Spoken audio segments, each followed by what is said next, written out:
Still the empress of everything green. Here's your horticulture maven, Garden Mama Nellie Neal, on SuperTalk, Mississippi. Welcome, welcome, welcome. Oh my goodness. What a beautiful day to be a gardener. Thank you so much for joining me here on the Garden Mama Show. I do have a couple of notes as we've already got texts coming in. I have to tell you, those night blooming cereus are absolutely serious. They are gorgeous. Thank you for sending that in. Your numbers outnumber mine, so just be aware of that. I'll be a little bit jealous all day today. Thank you for showing me. Another note today. Many, many congratulations to SuperTalk and Palmer House and all of the SuperTalk family for such a fantastic fundraiser for Palmer House. I always look forward to, in my case, everybody has something they look forward to. In my case, I particularly look forward to Rhino shaving his beard, so I appreciate that. He got the beard and the mullet haul. The whole thing. I mean, yeah, it's really something. Yeah, they did a good job.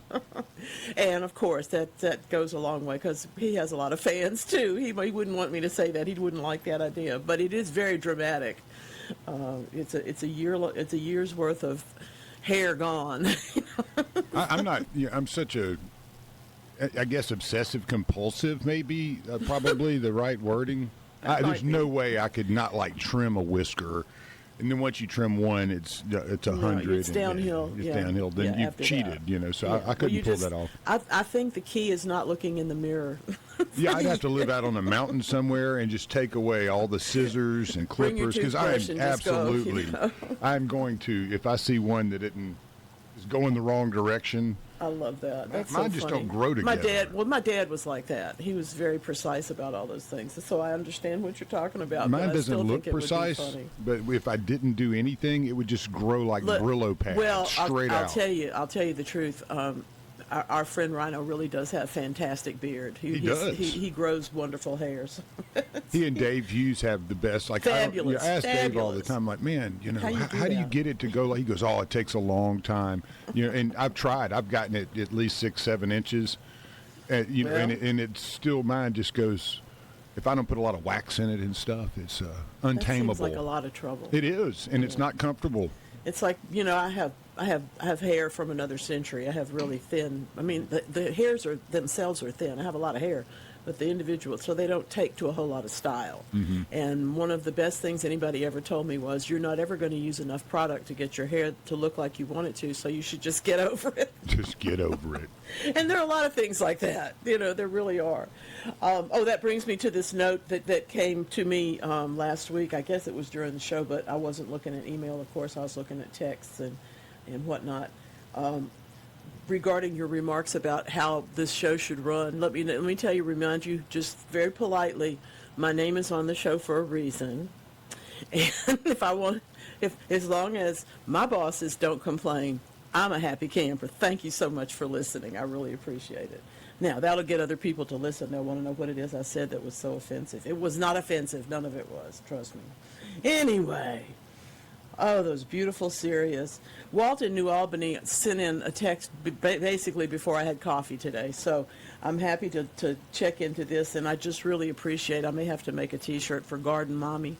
That's so cute. That's just adorable. Anyway, I love this. He has volunteer marigolds, or as he says, planted by God, and then he transplanted them and wants to know why they're not blooming. All right, first of all, it does take about 3 weeks extra when you transplant a volunteer like that, if it can survive. A lot of times they don't. So you've done well. These have made it.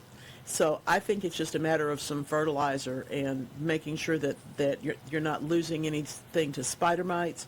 On a marigold leaf, it will just look like little white dots, the same way it looks on other plants, but it'll be a bit more dramatic because they're a big pest of marigold in the summer. But I don't think you did anything wrong. Little fertilizer maybe, but I wouldn't. This is a great time for growing marigolds for fall flower bouquets. You just have to maintain interest in the spider mites and not let them be a problem for you. The other thing is harder and not as comforting. What did you say last year about the black stems on crepe myrtles? I'm so sorry. Crepe myrtle bark scale is still a thing. And if you take those words, crepe, myrtle, bark scale, you can tell that that's going to be a bit of a problem. And look up for controls. Go to the Mississippi State website, MSU Cares, and there's a great article there. Several different approaches to taking care of the problem. I'm going to tell you my approach to the problem. When the trunks themselves and the big stems are covered up in black. This is not the leaves. This is not even the flowers. Okay, those are different. That's probably aphids, and we can deal with that. But when the crepe myrtle bark scale gets into the trunk, it's not going to get better until you do something about it. So I have to say, unless it's a really prized tree of mine, I'm probably going to let it go and find a woodworker and make some beautiful bowls or something out of that gorgeous wood on the inside, and not have that pest in your house, or neither the pest nor the expense of trying to take care of the pest. So I hope you'll take a good read. Find out what all these issues are, because it's a big problem, and if your trees are severely infested, I would suggest that you think twice before starting a program. Now, that's just not to say you can't do that, but you may find that you have to do it again and again, and that can get to be not only tiresome but expensive, and it does give us a little bit less beautiful tree to look at. So let me know how it goes. Check it all out. Good. I'm glad everything arrived. That's wonderful. Thank you for letting me know. John's in Florence. Oh my goodness. Now, you know Mark Peaches Patrick. If you don't follow him on all the socials, you may not know that he posted this week a picture of a beautiful pawpaw tree, which I'm pretty sure is in Missouri. They grow a lot of them there, and it was a gorgeous tree with a big cluster of fruits on it. So John's neighbor in Florence has a fig tree with a pawpaw tree growing in the middle of it. This is tough stuff. Oh, it used to produce figs, but this year nothing. I'm wanting to cut the pawpaw down. She has 2 others. Could the pawpaw be hurting the fig? Well, the competition is not good for either one of them. There's only so much nutrient in that space, even if you're fertilizing the fig or if you're fertilizing the pawpaw. If she's got 2 other trees and they're doing well, I'm going to say you should favor the fig. Now, I would also say to be sure that you get yourself some cuttings from that fig. So I wouldn't do this particular bit of work until wintertime. Beautiful picture at supertalk.tv. Thank you, Lance. The pawpaw tree that I'm just so crazy over. These fruits are just beautiful. If you've never, we talked about this a little bit before, but if you've never eaten pawpaw and somebody offers it to you, I would have to say if you don't like smooth, sweet fruits, you probably aren't going to like it, but it's really delicious. It's custardy kind of. So that's nice. Really pretty. I would say that the pawpaw is probably, if it's getting bigger and the fig has stopped producing, I would say the pawpaw is winning, and that is going to be a problem. So I would like for you to root some of the fig before you start chopping on the pawpaw, just in case the whole thing is. Sometimes roots are so entangled that either one of them being taken out can affect the whole situation. So I hope the tree is fairly young and small and can be easily removed before it has a chance to win. Wow, this is terrific. Look how fun. Oh, this is yard art. This is fun. This is our correspondent yard art with a 5-bean soybean this morning. That's a pretty pod too. Looks really nice and very full. That's what you're always looking for. The okra leaves and this other correspondent. Oh, you remember the pretty little girl in the zinnias. This is that correspondent from last week. My okra leaves have a white film on some of the leaves. I don't have a picture. Is this powdery mildew, and what can be done for it? Yes, it's probably powdery mildew. There's a lot of that. We had a wet, cool spring, and it comes right on. But usually it will not be a big problem for you.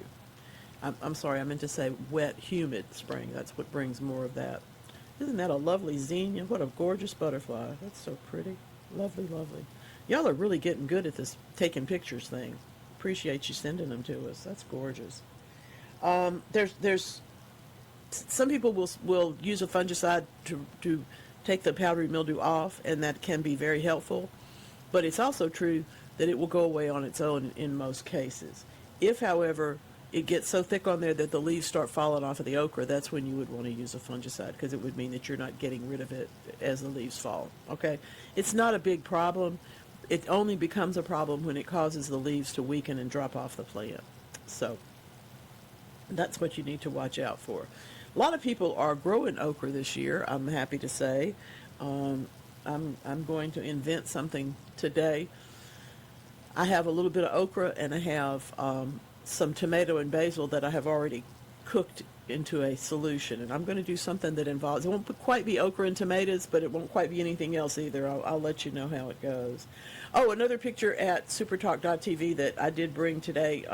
I'm just a real nut for prickly pear cactus, and this plant that I'm showing you, the one in bloom, is now in fruit, and I just love that.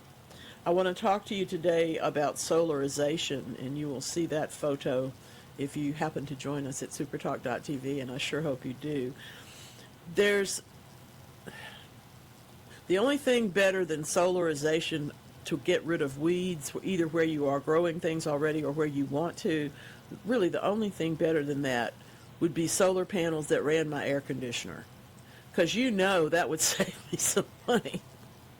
Save all of us some money, as well as, frankly, put the sun to work. It's out here burning us up. We may as well put it to work for us. And this was all inspired this week. There are huge canals. If you've never driven through California, there are literally, you become, when you drive down the central part, the spine of the state, you realize how much of the water in Southern California is not in Southern California ordinarily.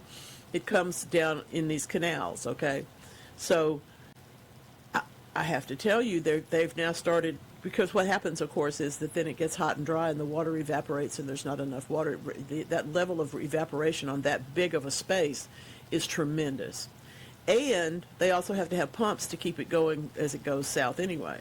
So what they're doing, they're putting solar panels on top of them. Not only will it shade the water and slow the rate of evaporation, but it will also power the pumps.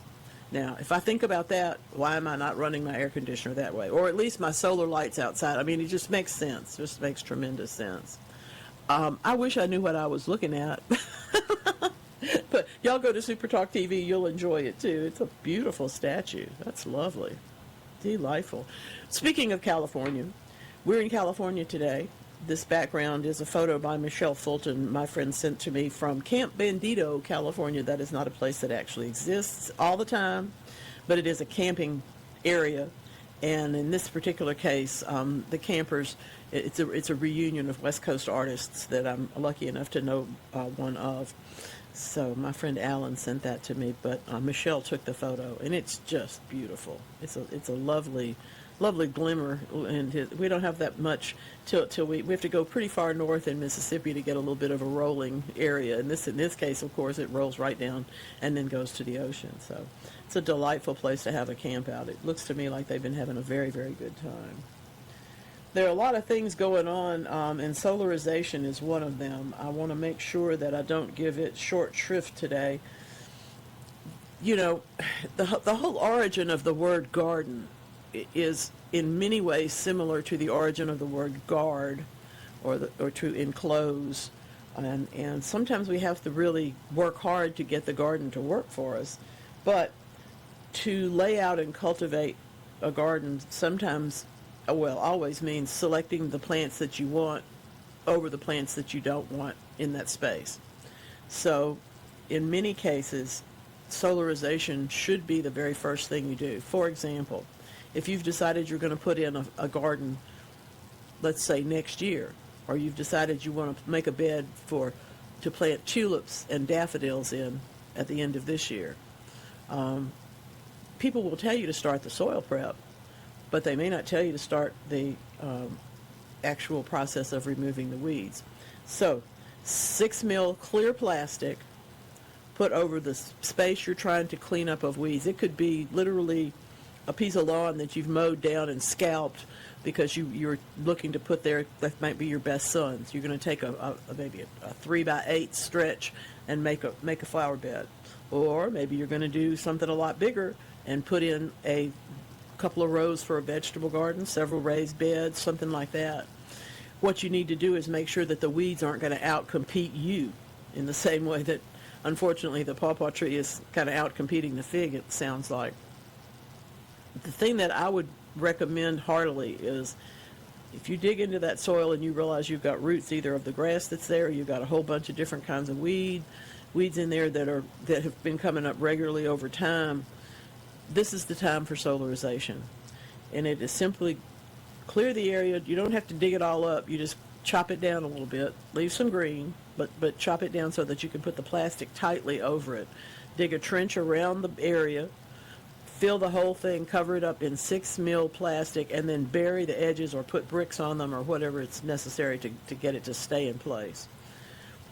Look at it a few times a month to be sure that it's still tight, and also to be amazed at how it turns yellow so quickly and stays that way, and then goes kind of tan, whatever the weeds and grass are that are in there. And in about 8 to 10 weeks, at the rate the sun is pelting us this year, you will be able to take that off, rake those weeds out, and the next thing you know, you've got a new garden bed. This is the Garden Mama Show. We'll be right back.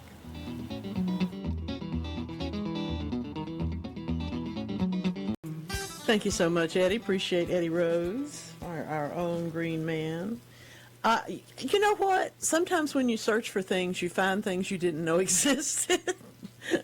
There's a wonderful report today about the figuring out of Feynman's famous sprinkler mystery, which is to say, why does water blow out one direction? How does it work? How do sprinklers actually do this? What does volume of water have to do with it? There's all kind of questions in this that have been around for a long time. But they told me that the answer is silly sprinklers. And it's a term they put in quotation marks, so I figured it must refer to something else, right? So I started looking the other day, and I couldn't find anything that made any sense. Today I'm a little bit, now I'm ending up in the water gun department and pool toys. I think I'm getting closer to what I'm looking for, but I had no idea that there were dinosaurs that are sprinklers. I had no idea that there were fire hydrants that are actually sprinklers. I just didn't, the things you learn. But at any rate, this physics mystery is one of the things I find so amazing. We use things all the time in our lives, and we don't even think about how they work. But fortunately, somebody's been trying to figure this out. Whimsical, silly sprinklers solved this particular puzzle, and it's fascinating stuff. The idea is that the rotation of both normal and reverse sprinklers. Did you know there were reverse sprinklers? Of course there are. You've seen them. That's when that goes around and snaps and waters, and then it comes back and goes the other way. That's a reverse sprinkler. They're all driven by the momentum of flowing water, not how much is coming in, and not the other theories which had to do with the water volume. So I think that's pretty interesting stuff. You can bet there's going to be some new sprinklers that tell you they've solved the puzzle, because this is going to give them a couple of different opportunities to see something in a way they hadn't seen it before. That's pretty interesting stuff. But the search didn't turn up anything unfortunate, as we like to say. But it actually did turn up some things. I'm thinking maybe now I need new sprinklers. I don't know. Pretty cool. His lyric about butterflies, bees, and a compost pile up to your neck and all that stuff reminded me to tell you that today is Moth Day. Now that's an oxymoron in itself, since we don't see them in the daytime. We see them at night almost always. Not all the time, but almost always. They prefer that particular time of the day. But I really do love all of these things. There's somebody out there actually celebrating. There's somebody having a moth festival. There's somebody out there collecting and pictures and jewelry that is Luna moths. Well, why not? I mean, they're absolutely gorgeous. But I'm interested for this particular discussion in the differences between, of course, these babies and butterflies, because we always say butterflies, but we don't think about the pollination that goes on at night. White flowered plants with incredible levels of scent, those are all things that attract the moths, and so you will see them. For instance, if you grow anything with a nighttime smell, whether it's Nicotiana alata or even some of the jasmines will continue to be a little bit smelly after dark. Those are the things that we find so many of our beautiful moths, and some of the ones that are kind of plain looking. They are the masters of deception for survival. For example, I love, we have to remember that everything is a food source for something else, okay? And bats particularly like moths because they're all out there at night. It makes sense. But tiger moths have evolved the ability to emit ultrasonic clicks so they can mess up the echolocation of the bats, or at least know where they are and get out of the way. I mean, come on, that's better than crows using tools, isn't it? It's a more sophisticated, really response, I think. I do also. I remember being taught this, but I don't think I've ever talked about it here. The difference between moths and butterflies are not just day and night, although that's usually how we recognize that. But it's their antenna, which in the case of the moths tend to be fuzzier. I believe, nobody's told me this, I believe it's to pick up more signals because it's nighttime and they need more surfaces, just like the echolocation quality, to be able to do this. But it's also true that they rest with their wings flat most of the time. That's why when the Luna moth lands on your screen door, it's spread with its wings open, sound asleep, and absolutely beautiful. It's also why you barely see the tiny brown moth that causes us to have a few insect problems in our gardens, because they're not there very long, first of all, and when they lay under the leaf, they're flat. They don't cause any changes at all. Now, of course, butterflies tend to be more upright. They usually rest with their wings together, so that's one thing. And they tend to have, quite frankly, stubby, not stubby necessarily, but more clubby type of antennas. Kind of fun. I think everybody, just like everybody picks out favorite butterflies, I think people should pick out a favorite moth. Mine's the Mothman from Point Pleasant. You like that? Yeah, that's my guy. Can you imagine seeing a full-grown moth in a man format? I mean, that'd be kind of crazy, wouldn't it? Yeah, I believe I've seen that before, but it was at a party. I think I won the costume contest. That was when nice. Yeah, I was Carmen Miranda that night. But anyway, I really love that there are yucca moths, which are fantastic because they're so different. Nature is fascinating for many reasons, but one of them is because for everything that there is, there's another exception. There's another thing. It's everything is not just this or that.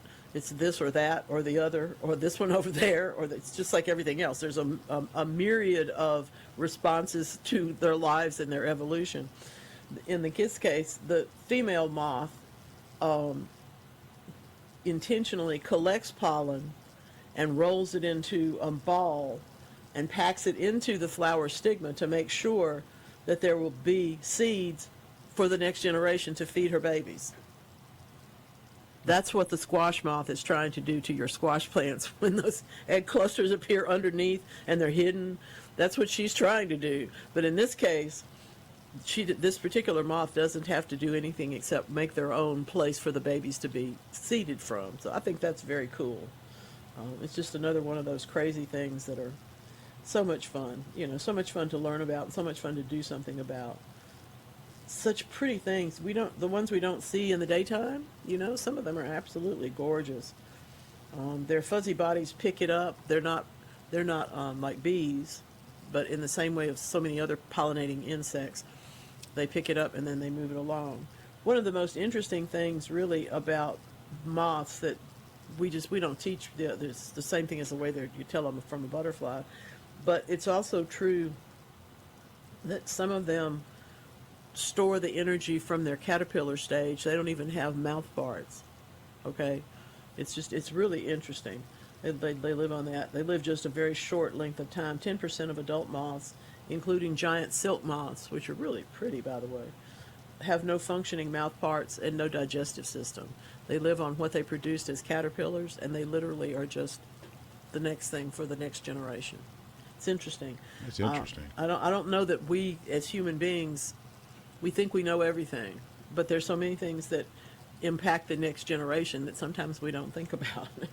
I'm pretty sure that this was how they figured this out, was to say, well, look at that. That one doesn't have a mouth. My goodness. Must be a problem. Well, it's not. So anyway, it's Moth Day, so enjoy that.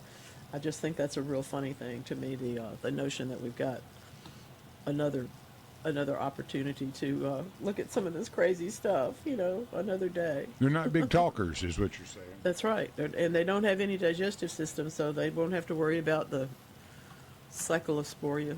What you would think? What's left after that? You don't really have to worry about talking. You're not eating, so you just kind of just being for a little bit of a time, right? I mean, there's not a whole lot of. They only become moths, and then as they move about, they do contribute to pollination, of course, because that's pollen gets on their wings and whatnot. That's their number one focus. But the purpose of their species is to make the next generation. So they die after they mate because they've run out of energy. Anyway. Hey, that's crazy. Well, I mean, that's Mother Nature, though. Jeff is killing me this morning on the text line, y'all. We had the tomatoes last week. You remember that I said I wanted all of them. Well, this week it's sunflowers. They're magnificent. And here comes the video, too. So we'll get that and be able to show that to you. Oh, Bill and Linda, these iris are magnificent. Look how beautiful. And I do love oleander. Do y'all love oleander? A lot of people don't grow it because all the parts are poisonous. And I realize if we have children or if we have compromised adults, we need to not have it around where it could be, because it is attractive. That's, the whole thing about it. But my goodness, that's so pretty. So gorgeous.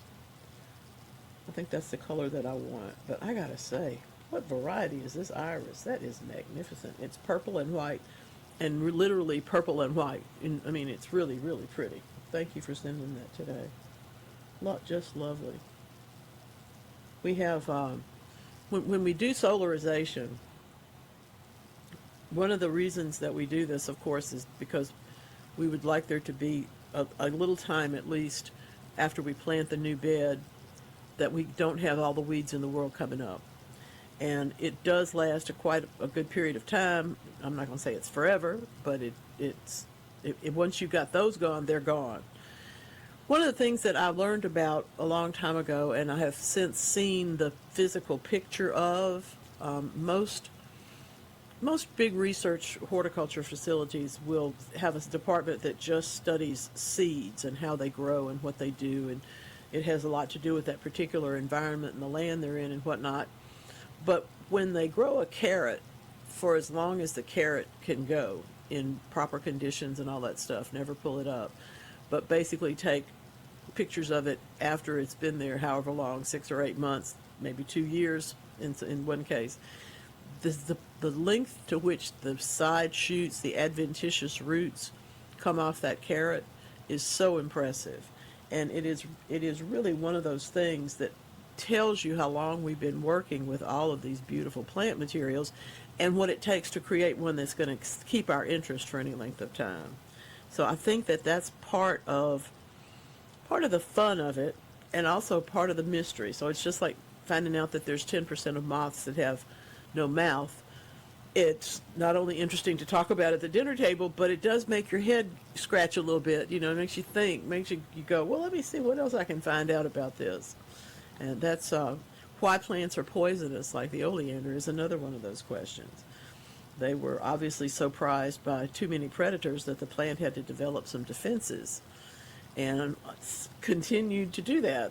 So obviously that's how come we have so much of it. I have a question.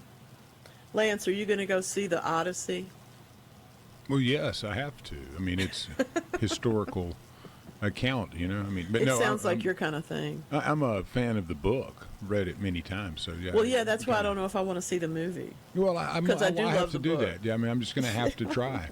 Hopefully, was it Christopher Nolan? Hopefully yes. He got it right. Yes. I'm hoping for it. I don't doubt his talents at all. Anytime we take a classic tome, right, I get nervous. I'm worried. I already know what I think. Yeah, I'm worried that it's too this or that instead of sticking to the legend. I think it's just grim, is whatever. But a magnificent movie. I grew up, with Harry Hamlin and the mechanical bird and all the different versions of the old mythology. So yeah, this will be a cool one to see. I hope, like I said, I hope they stick to task. Yeah. Yeah. Built that bird. Red Sonja, Arnold Schwarzenegger before they gave him lines. Oh my goodness. So, Yeah, this is a step up in quality. Bless his heart, I'm sure. he was working every night, as so many people do, to try and make their English understandable. Yes, It's like thinking of dropping me in France. It would be a while before anybody wanted to listen to me. I love that stuff when he had like 3 lines in the whole movie, and he had like Andre the Giant, and you still couldn't understand what he was the saying. Princess Bride and stuff. So I love the fantasy / history. You know, it's always fun to wonder if it all really happened or not. Well, but that's why things are a myth. But we do know that the myths that really get into our bones stay there. Oh, yeah. And the University of Barcelona has just revealed that a 1,600-year-old mummy discovered in Egypt has revealed that a piece of a fragment of Homer's Iliad was used during the embalming. Now, come on. Oh, man. Come on. This is great stuff. Yeah. I mean, I just love this. The papyrus that was used in the embalming process was identified as part of the famous catalog of ships, which is one of my favorite, one of the best known of the pieces of that ancient epic. But it's the first archaeological evidence of a Greek literary text being intentionally incorporated into the mummification process. Hey, that's some style there. Big Homer fan. I guess, I don't know. But when I read that, I thought, this is where classic cartoon books come from. You know, this is a story you want somebody to tell, but you have to have a light heart about it. Anyway, on that note, we're going to step away. We'll be right back. Hey, I ain't gonna work on no way. All right, Mr. Morrison, thank you for bringing us in here today. You know what it's time to do, my friends, my dear gardeners? It is time to figure out where you're going to get your garlic and when you're going to plant it. And that's a really good thing to worry about right now, because you can take care of it and check it off your list. The thing about garlic is this. If you have a particular flavor of garlic that you like, if like me, you like a deeper flavor garlic, I like red garlics, purple garlics, that kind of stuff. If that's your flavor, you're going to have to really search for it if you try to buy it anywhere locally, because not that many people like that. If you're interested in hardneck or softneck particularly, you may or may not find that locally.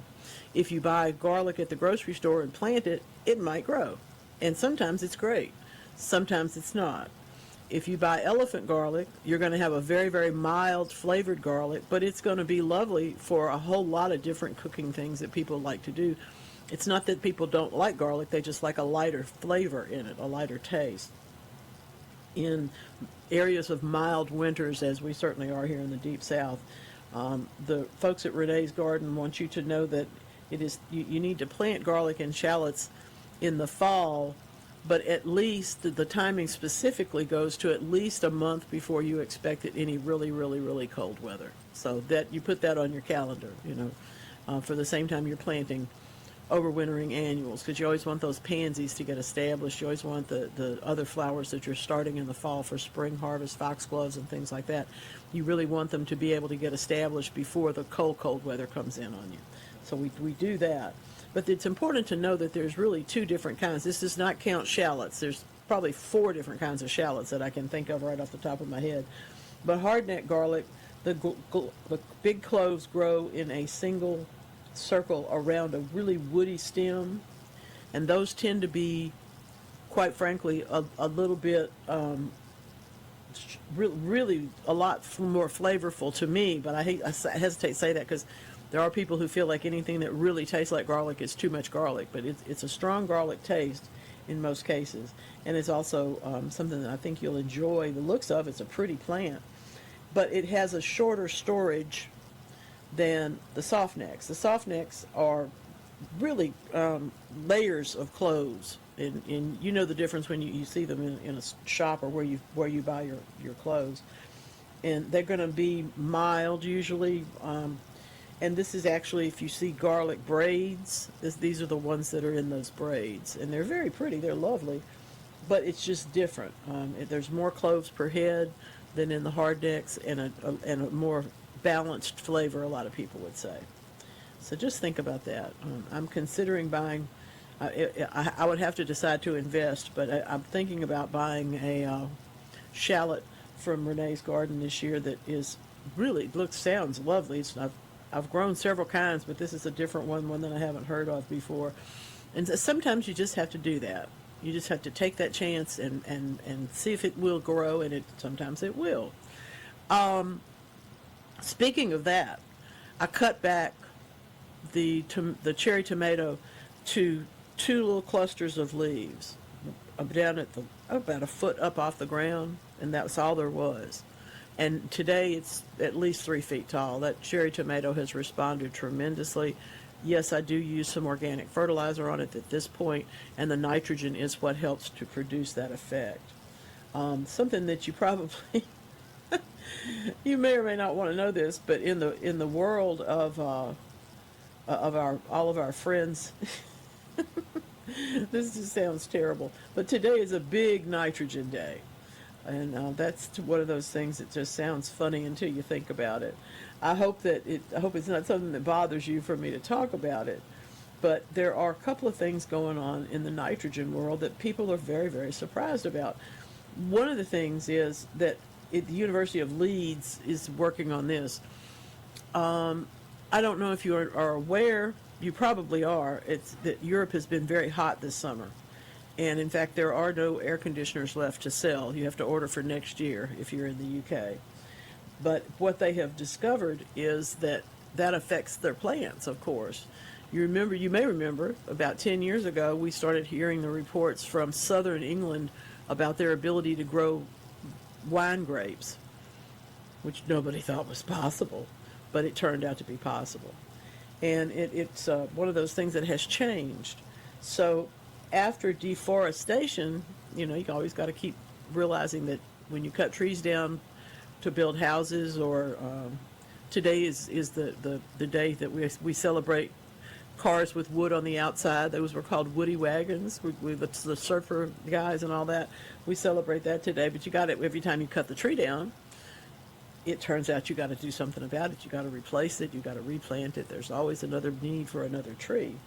And what they have found out is in the forest regrowth across Central America, we've talked a lot of times here about the deforestation that has happened in many of the rainforests. The trees are harvested for good, but on the other hand, what happens next? And in this case, they have discovered that nitrogen plays the decisive role in how fast the trees return. Simple as that.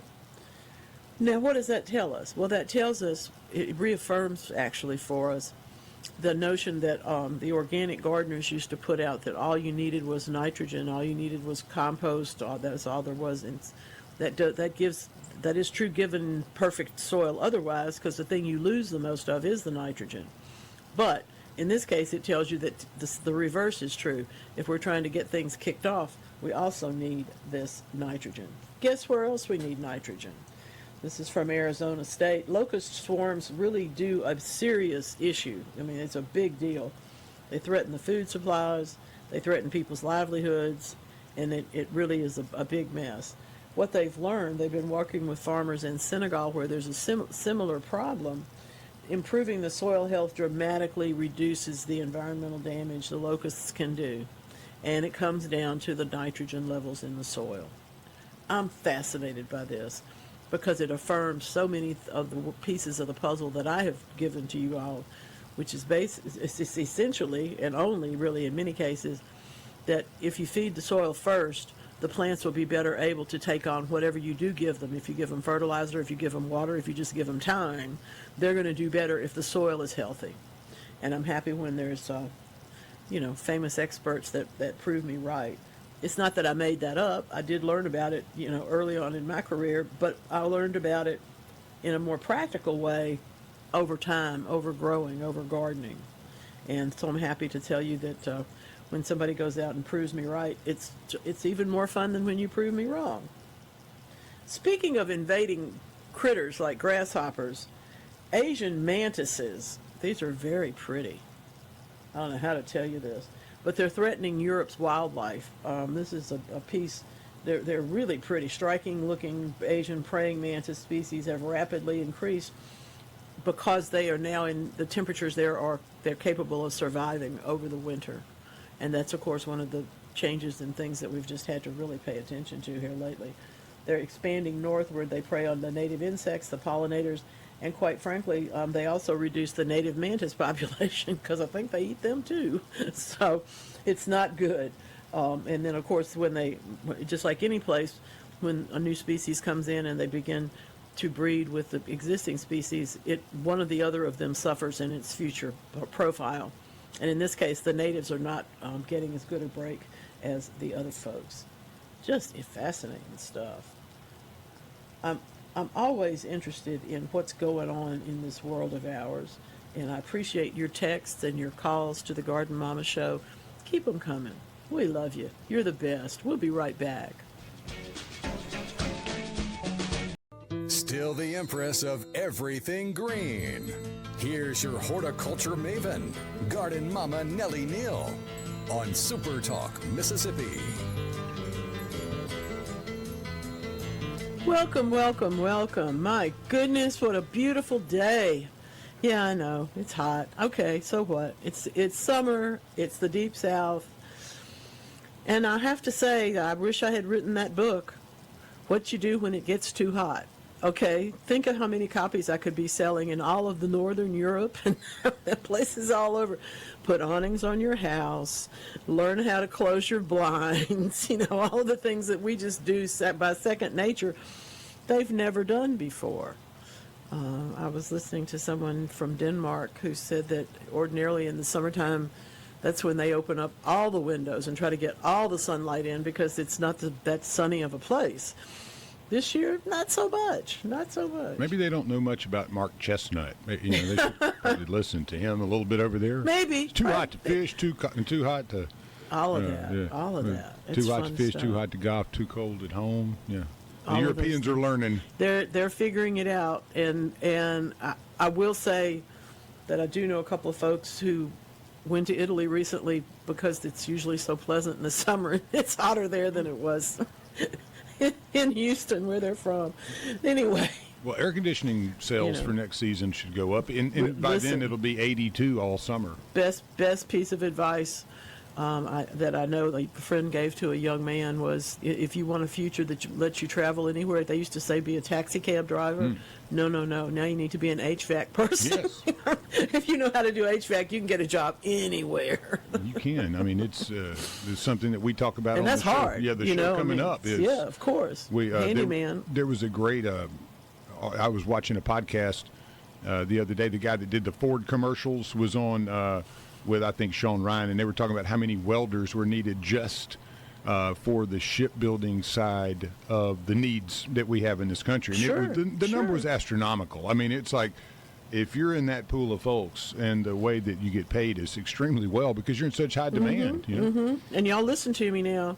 When you have a choice, as I did, to take one of two classes as an extra, little incentive to boost up my career, don't pick the stained glass unless you know you're going to meet Andy Young and have a studio to work in, because I never had that.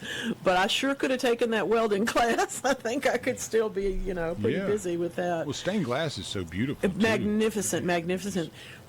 But about a minute after I learned how to do just the very basics, very, very beginnings and basics, I started having children. You can't leave glass out, for the next 20 years. Stained glass looks like candy. And it's so gorgeous. I just every time I see any pieces from Pearl River Glass, I just want to go stand under them and look at them. Beautiful things. Thank you, Andy, for all that. And he's a friend of the show too, so that's terrific. Joe's in Madison. What is this on this sedum, and how do we treat it? Unfortunately, powdery mildew does take different forms on some different plants, and on a succulent plant like this one, where the humidity's been high and the conditions are close, I can see the plants are fairly well jammed in there, which is not usually a problem, but that's where powdery mildew has a chance to proliferate. So ordinarily people would tell you, just cut off all of the leaves that are damaged, don't put them in the compost pile, get rid of them, and kind of start the plant over again. But this is autumn joy sedum. It should really be growing beautifully now, and the new growth on it looks just fine. So this is where I'm going to tell you to use one of the home remedies that doesn't work for everything, but it will help to suppress the powdery mildew in this case and let the plants go on and go into their flowering cycle. Usually it's a tablespoon of baking soda and just a squirt or two of some kind of liquid soap, not an anti-greasing soap, but one that will actually help them to stick. That would, if you bought it at the garden center, it would be spread or sticker, okay? Because you put that in sprays of all sorts, really, to make sure that they can adhere to the leaf.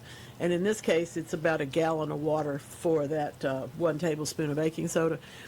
Put it into a hand sprayer, spray the plants really, really well, and let's go ahead and see if that can just suppress what's there. I don't think your new leaves are going to get any of the damage simply because it doesn't work that way. But the powdery mildew is oftentimes, like if you see it on a crepe myrtle, it will be just a white crust on top of the leaf. It does get a little bit more three-dimensional on some plants, and that includes things like sedum that have very fleshy leaves. Yeah, there they are now. Yeah, we got a whole lot of that today. It is a thing. It is absolutely a thing. Let's see. Oh, now James in Oxford, y'all are hurting me. I gotta tell you, y'all are hurting me. Spaghetti squash last night. Their spaghetti squash. This is just beautiful. I'm sure that was delicious. I have not. It's like, why do I not know this? The hardest part of spaghetti squash is scratching it all out and getting it out of the shell. You don't have to get it out of the shell, y'all. In Oxford, James is cooking it with just a beautiful, like a pasta sauce and ground beef, and looks like a whole lot of fresh basil and stuff. Cheesies, of course, and it is lovely. But it's cooked. They scratched the squash out, and then looks like they broiled it so that would be good and done and nice and juicy, and then filled it up and baked it. This is really cool. I've got to figure out. I'm gonna have to figure out how to do this. I've been watching so many videos on Instagram. What they do is just make you hungry all the time. Oh yeah. It just drives me crazy. The meatloaf. 11 o'clock at night, I'm sitting there thinking, I should be cooking. What else can you stuff with ground beef? I'm learning. There's many, an many unlimited things. amount of things. Many things. We went to a grocery store this week that we'd not been to before, and it has what I call 100 feet of hot bar. Like everything. Wow, yeah. Some of it cooked, some of it places. for you to cook. All those kind of things. And it was pretty amazing, but they didn't have this. They had stuffed peppers, they had stuffed squash, they had stuffed other stuff, but they didn't have this. So I'm gonna come up with this one. That's terrific. Thanks for sending that to us. When you go to the Valdez Market over here, they've got you got the tacos, and then you've got a few other things, and then just unlimited amounts of different cuts of meat and seasonings and all these things. So you can take it home and pretty much get to work. Yep, that's right. And put it with other stuff. Eat it by itself. You got all of that. They've got everything there's so many just options, right there for you. So many options. And it's fun. It's really, I don't know. I know that after the pandemic, eating out became a big thing because people hadn't been able to eat out. Okay, we always react to whatever just happened by doing something different. And in this case, it was a good boom for the restaurant business. Not so much now. I think costs are high, and the last thing you want to do in most parts of the South is sit outside on the deck and eat or have drinks or do anything because it's just too hot this year. But I really do think that has encouraged us to learn how to do a few other things for ourselves, and, as you say, to watch other people's videos so we get real hungry and we can have a chance at that. Speaking of hungry, oh my goodness, today is sour candy day, but wait, it's also caviar day. I don't think we can put those together. I think we're going to have two different situations for that. But I thought that's so funny. Everybody knows some sour candy that they like. I mean, it may just be a lemon drop, or it may be one of those things with 7 different names, stuff that are blue, crazy candies. But do we really need a caviar day? Aren't you going to eat some if you can? If you can afford it? I mean, I don't know if I've ever even had caviar. I'm sure you have. You've been at a wedding someplace or something. Yeah, it's something I've never. It's like sardines. I mean, I've just, I know about them, just haven't had them. I ate sardines once. I've eaten caviar more than once. It's a different story altogether. That's high society living there. Well, in order to have caviar. When you have friends and you travel a bit, you get a chance to run into stuff. And that's why I say I'm sure it's been on a buffet somewhere that you've been. You've done all that stuff. Natasha and Joel, the show that comes on before us, they were telling me yesterday they had Mario Andretti on today, which was very interesting, because I was like, what's the connection? Well, apparently Natasha and Mario had grown up not far from each other in their home country. and so there was a connection. And as far as their geographic, and so it was interesting. But I said, you need to parlay that into like a good Formula One. Exactly. The upper crust box seat, because the champagne and caviar in there would have to be just top notch. Truly have like, to be. oh yeah, that's a good idea. Well, and that's another situation where I don't necessarily care what they're eating, but I think that'd be a great table to be at, and have a conversation. Are you kidding me? Yeah, that would be amazing. That would be fun. Like go to one of the European Formula One events. Yes, yeah. and just sit up there and chat. That'd be fun. That'd be a people watching seminar. Red in Ridgeland wants to know, how long should bananas stay on the stalk before cutting? I know they're tiny, but my daughter wants to see what a ripe itty bitty banana looks like when it ripens. When you can see that it has, it takes quite a while. She's not going to like this. It's going to take a little while, but it takes weeks for them to ripen. Now the truth is, once they get to full immature, that is to say full green, you can take them off just like they do when they harvest bananas and put them into a plastic bag with a cut apple. That's not how they do it. They flood the warehouse with ethylene, but we can produce enough ethylene for this many bananas in a plastic bag with that hand on it. But it's a beautiful plant. Beautiful, isn't it? And my question a question in addendum to his is, if they're smaller bananas that do grow in this climate, will they be very banana-y flavoring? Yes. They will. Okay, they're just small. They're just yes. And the problem is we don't always have time for them to ripen completely on the plant, and that does enhance their flavor. I see, when you love farmers markets, it doesn't matter where you go to the farmers market, and the farmers market in Hilo, Hawaii has like a person, two or three people that have nothing but bananas, and be like 7 different kinds of bananas on each table. Oh, I would be in love. And it was hard to get away from there. It really was, because of that. And that's really where you find the ones that are little and blue, and they don't taste blue. They taste like bananas, but it's just a different. There's just a lot of those. The Cavendish, which is the one that we see in the grocery stores, is the one that has been spread all around the world because it's the most reliable in the tropical zones for making a lot of, you can farm them. Some of these others you can't really farm them, and some of them don't ship at all. They would be mush by the time they got to you. Or they don't ripen if you take them off the plant. The Cavendish, you can take them off the plant and ripen them basically in the hull of the ship on the way here, or in the airplane, or in the warehouse after they get here. So that's what we do with all of that. How gorgeous. This is fun. Yeah, it's true. Nathan says every Saturday morning about 10, I'm starving, because we just go on and on about this. But see, we want garlicky stuff, and he's with me. He wants it more because now we had that conversation today. It's true, though, if we're not thinking ahead, we may find ourselves quickly behind. So it's good to go ahead and think about that. Thanks, Nathan. I appreciate that. Oh, my goodness. Yes, it could be too wet. These are golden hollies. One of them's real brown. The other one's I would pull the pine straw away and see whether it's wet at the ground level, like poke a trowel in there to make sure that you're getting water into them through that pine straw. And if it's super wet, that's the problem. On the other hand, if it's super dry, that could be the problem. So that's how I would diagnose it. Just the pine straw sometimes can actually hold on to the water, and it looks nice on top, but it doesn't actually let the water get to the plants. So but I hate that, because that's a nice plant. Very nice plant. Well, I guess we know where all the Kansas City Chiefs stuff just came from. Thank you, Peaches.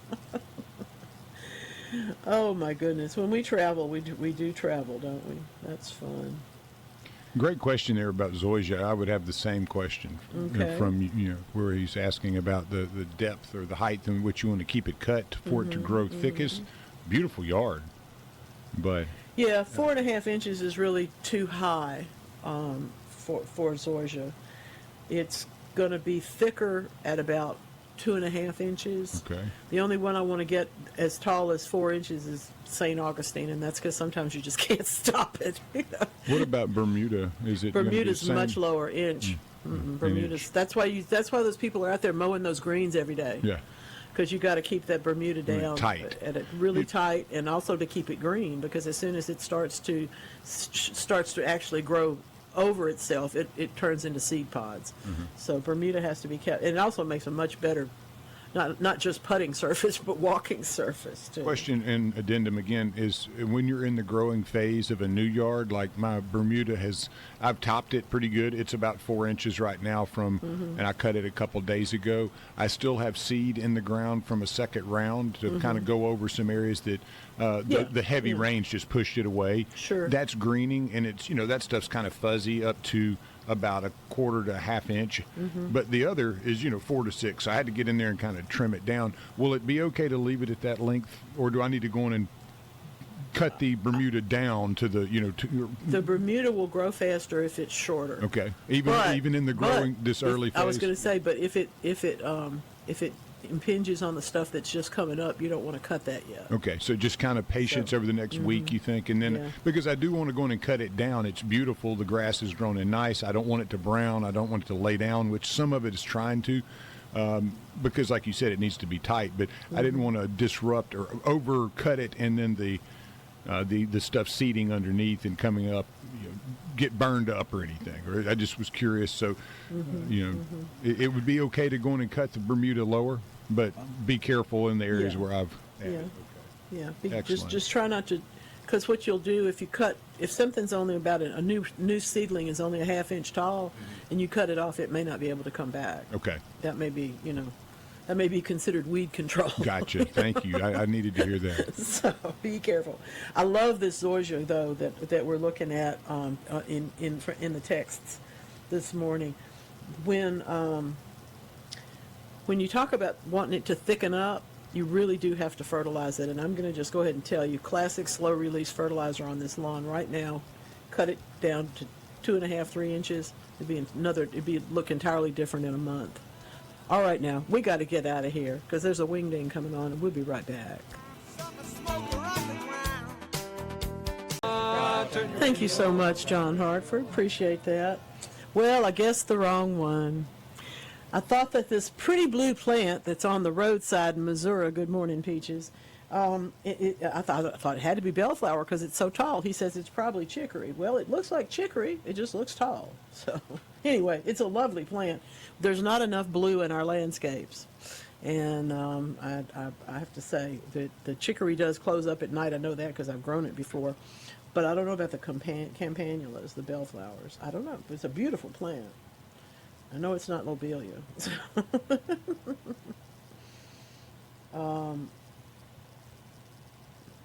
Well, okay. I don't know.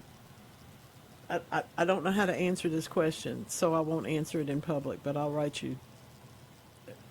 Let me put it this way: if you are not able to do the mowing of the lawn at a lower height, and it's also not thick enough, that's really all there is.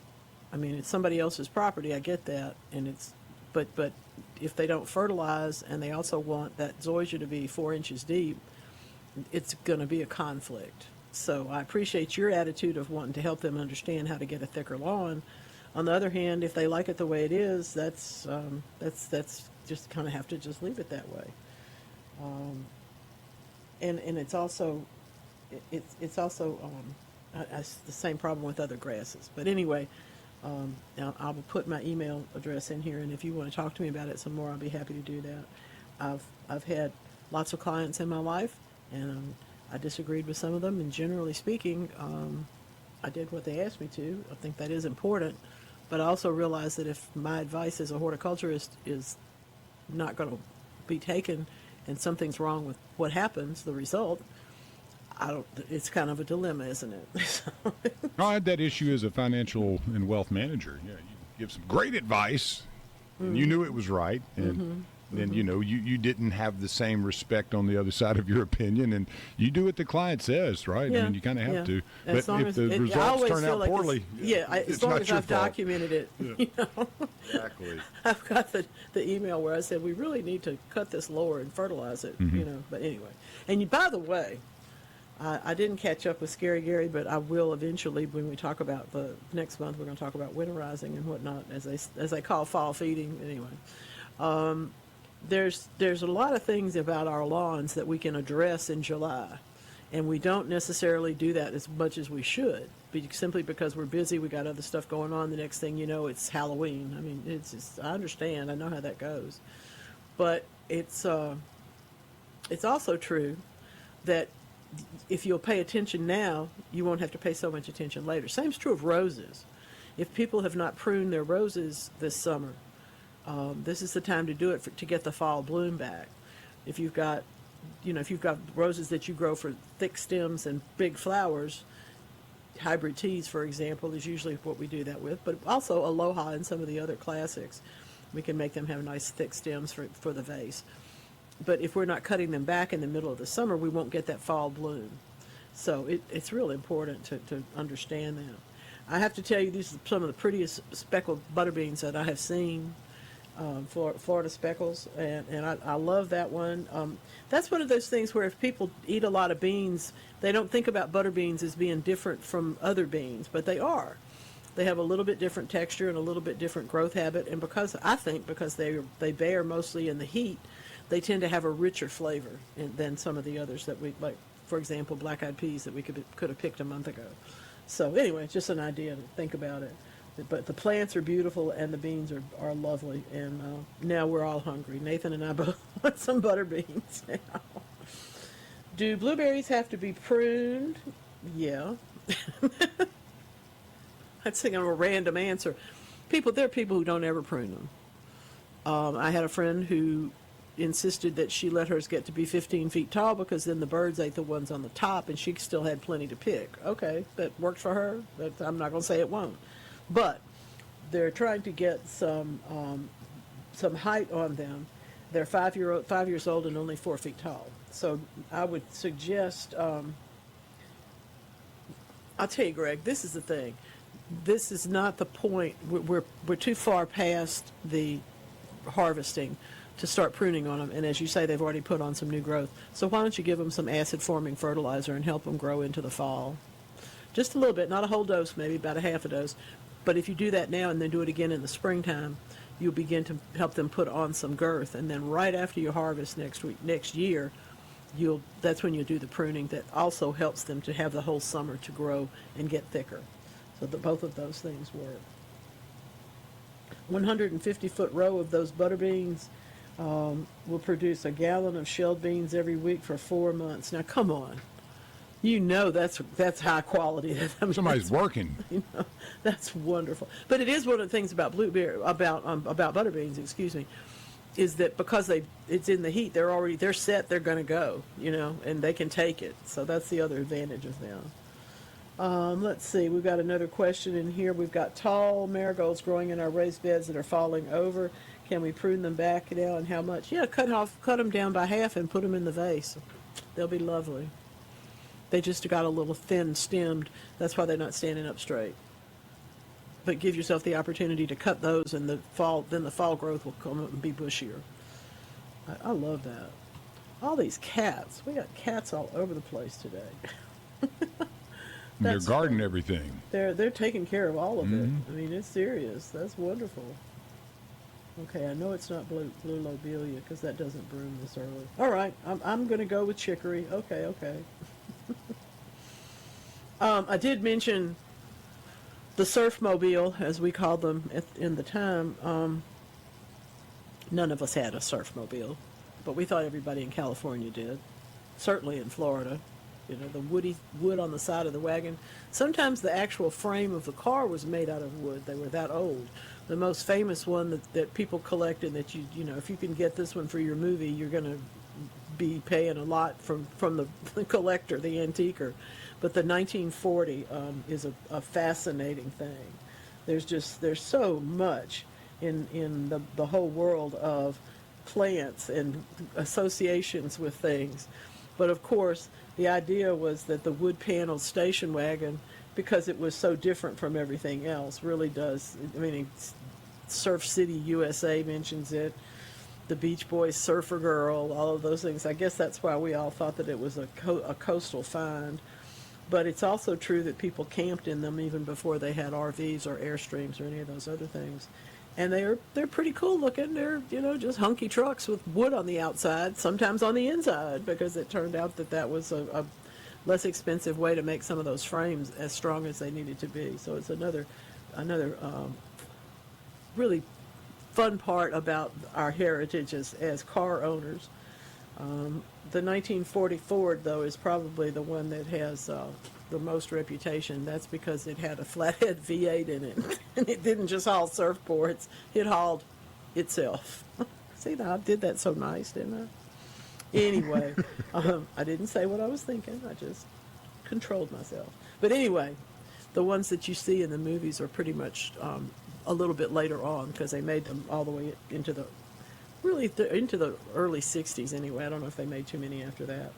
But they rolled into the family things like the Jeep Cherokee. They were they had a little rugged reputation, but they also had a more sophisticated way of being at that time. So funny. I just love that. Oh, if you got somebody that wants to be an entomologist, this would be a good time to start working at that. Entomology Today, the Entomological Society of America, is doing a focus this month on the ways that young, interested entomologists can get to know old, established entomologists. It's nothing like having a mentor. There's nothing like having a mentor when you go to learn something like that. So make sure that you give yourself the opportunity to consider that if you or somebody wants that particular joy to have. On the other hand, I don't know, Lance, today is toss away the could'ves and should'ves. Yeah. And focus on the minute, Mm-hmm. That's a good idea. That's so hard. Live with no regrets. It's always difficult. Well, should have done this and should have done that. Yeah, and you can they talk about, going down the rabbit hole when you get into something on the internet, and you look at that, and then you read the next thing, and then you read the next thing, and you look up, and it's 3 hours later, and you've still been doing this. I don't have that much patience usually, but a lot of people do. But I've got to say that it's a different. The could'ves and should'ves can take you down that same rabbit hole. It's great to have a short memory. Well, it's good to know what lessons you learned, right. Which is why you didn't and won't. From the could'ves and should'ves, you didn't and you won't. Those are important to know too. So I just think it's an interesting thing to observe as a day. It is true though that in psychology courses and things that you take about how humans think. Even in philosophy, sometimes it's whether to reflect or not is a thing that each individual has to decide. But it's also a cultural thing. There are some cultures, of course, where we venerate our ancestors and believe that they're actually still talking to us, and sometimes they are. But there's also cultures where our eyes are always on the future, and it depends. You don't feel comfortable necessarily in both environments. I do think, though, it's important to have some of that the should'ves and the could'ves aren't what happened, but the don'ts and won'ts sometimes are what happened, and that was a good idea too. So I say be careful with that. Don't obsess. Yeah, well, you can. There's always an opportunity missed at times. You see that in everything. And sure. Well, and you'd have to learn those lessons. You have to get that. Yes. And to reflect on it as a lesson learned rather than something stupid that you've done. Always found. To me, as an ex-athlete or somebody that had to invest on a regular basis or what, you have to take risks. And a lot of times, if you don't, you're going to kick yourself for not taking them. And then if you take the risk and it doesn't work out, you're going to kick yourself for taking the risk. So you've got to. But tomorrow's another day. Exactly. That's when the short memory comes in handy, where you learn your lesson and you move on. Right. I believe that's very true. It's also true in writing. I can't tell you how many times. For folks who might not happen to know, I've written a dozen books, and all about gardening. And I've been asked many times, I want to be a writer. How do I become a writer? And my answer is usually kind of flippant. My answer is I really don't know how to do anything else, so that's what I do. But I recognize that that's not entirely true, because I do radio and I do grow plants. I mean, there's other things that I can do. But it's true that if you want to be a writer, just like if you want to be a sportsman of any sport at all, you got to just get out there and practice. And you may not be good at it right away. You may learn more than you expect to. So, you have to just go do it. And in the case of writing, people will say, well, I'll write 500 words and then I don't like any of it, and so I tear it up and throw it away. Well, don't do that. You might come back and want to see why you didn't like it, or trust me, 6 months later, it may not look so bad.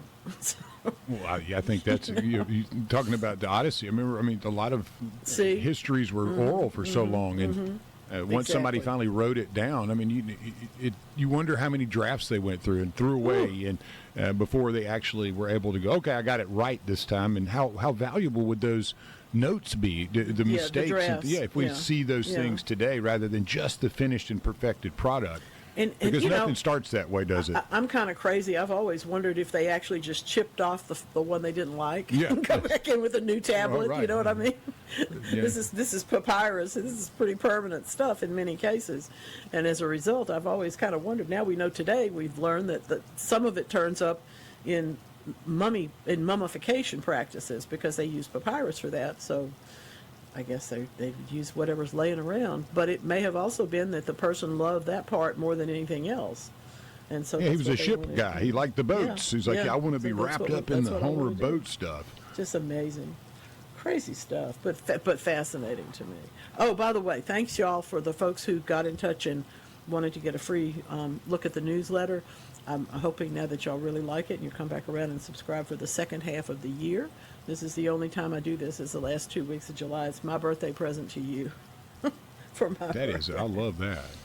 I'm nice. Well, it's such a great piece of information, and it's interactive, and that you've added to it over time, and it's accessible. I think everyone should have it.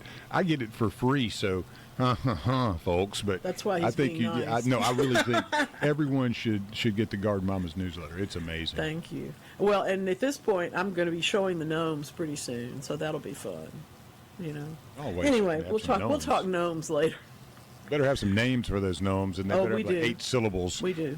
They're very. Sir Brian May is one of them. Anyway, we need to step aside, take your gnomes, and we'll be right back. In the summer, in the city, in the summer. If you don't happen to know that Elvin Bishop is one of the best gardeners in the world and has been for about 30 years, you may just like his music, and that's enough too. But his attitude. What a great dude. Yeah. Friend of our best friend, Charlie Musselwhite, does the wonderful music that they make together.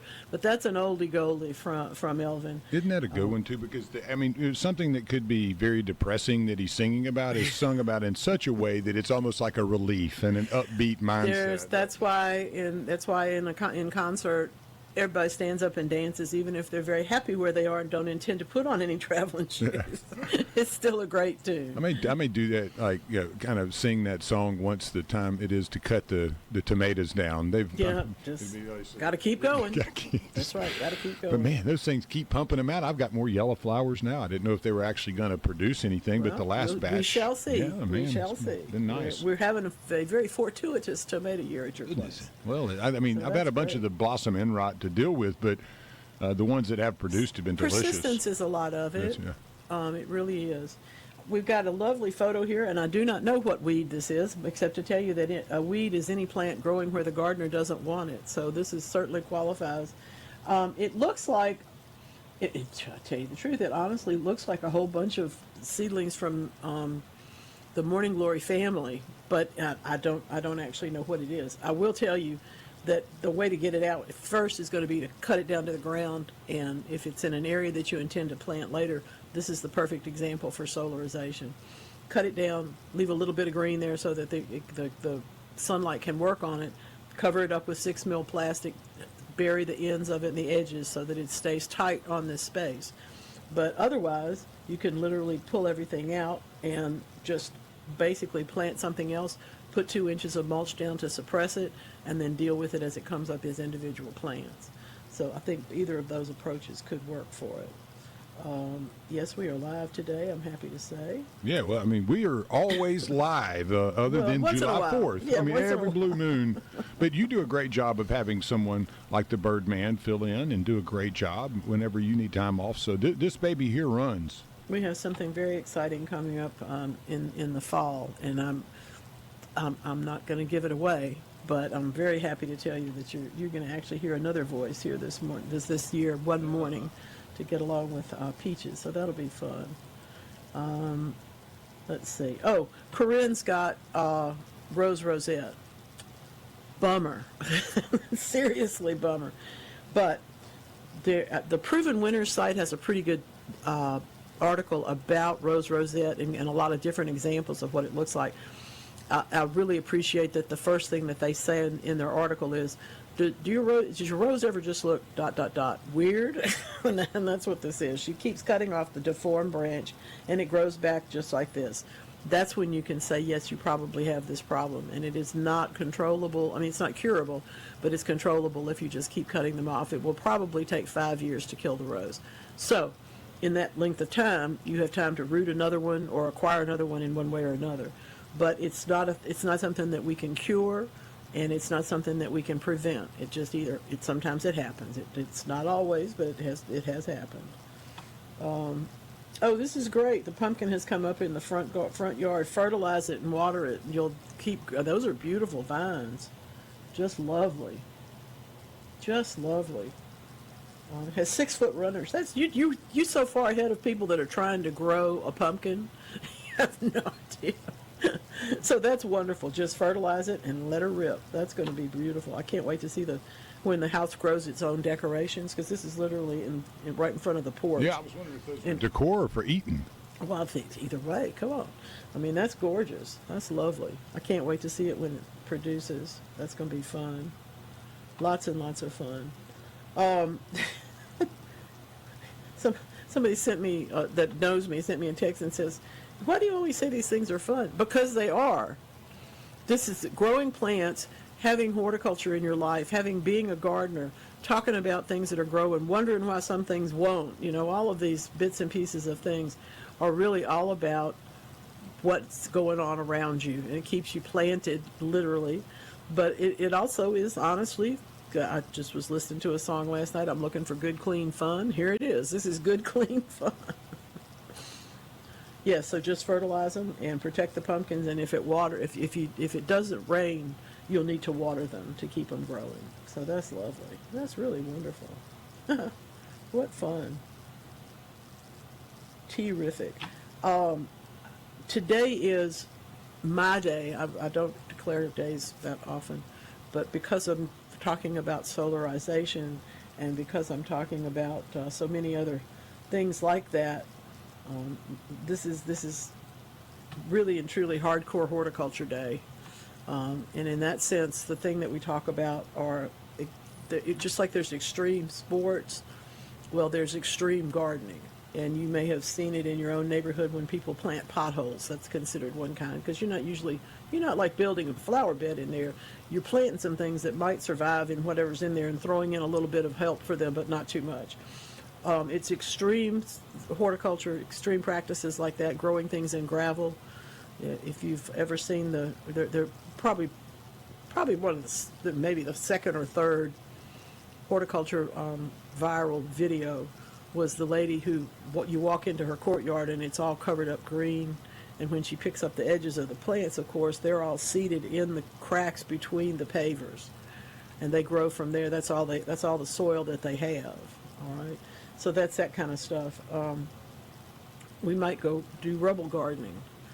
I first ran into rubble gardening when there were some folks trying to put old retired warehouses into practice for urban gardening sites, but on top of those roofs was pretty harsh environment, and sometimes it was actually polluted.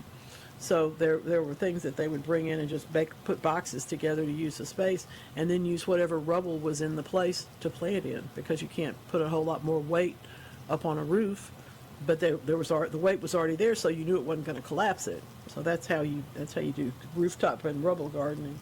The other thing is that if you think solarization sounds like a real stupid idea, but you like my approach of doing things that are sustainable and that come from natural sources, I have to tell you that a propane weeder, yeah, that's right, weeding with fire is amazing. Got to be real careful. Don't let somebody, as I frequently say, children and compromised adults do not need to be fooling with this. Okay? But there's also another piece of extreme horticulture, or hardcore horticulture as we call it, that has to do with the whole business of plants responding to sound. So people will play different kinds of music in their gardens and take notes about what grows and what doesn't. I think that's fascinating. That's the crop circles. Oh, could be. Yeah, I think they use sound for that. That's the, what I the have. real ones, not the There fake are ones. some theories. There are some theories that is simply done by sound wave. Yes. I wish I knew if it was true.